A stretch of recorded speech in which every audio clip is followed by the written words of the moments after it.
ঢাকায় সিনেমার এক সময়ের দাপুটে চিত্রনায়িকা অপু বিশ্বাস চলচ্চিত্রে এখন আর নিয়মিত না হলেও বেশ ব্যস্ত সময় কাটাচ্ছেন ব্যবসা নিয়ে। সাম্প্রতিক সময়ে বিভিন্ন শোরুমের উদ্বোধন, নিজের পার্লার পরিচালনা সব মিলিয়ে অভিনেত্রী এখন পুরোদস্তার ব্যবসায়ী অবতারে। কয়েকদিন আগে এক সাক্ষাৎকারে জানিয়েছেন, একটা সময় অর্থাবস্থা খারাপ ছিল এই নায়িকার, এখন সেই সংকট অনেকটাই কেটেছে তার।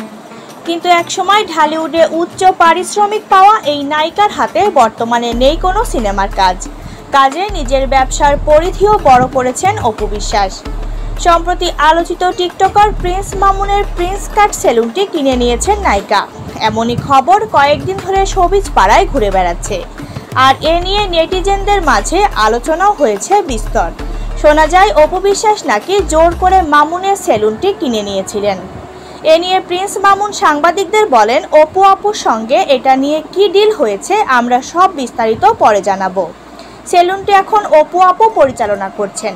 তবে প্রিন্স মামুনের কাছ থেকে কত টাকায় সেলুনটি কিনেছেন চিত্রনায়িকা তা জানা যায়নি। এরপর সাংবাদিকদের মুখোমুখি হন অপু বিশ্বাস। এই প্রসঙ্গে অপু বিশ্বাস বলেন, যখন কোনো কিছু বিক্রি হয়ে যায় তখন সেটা তারই হয়ে যায়।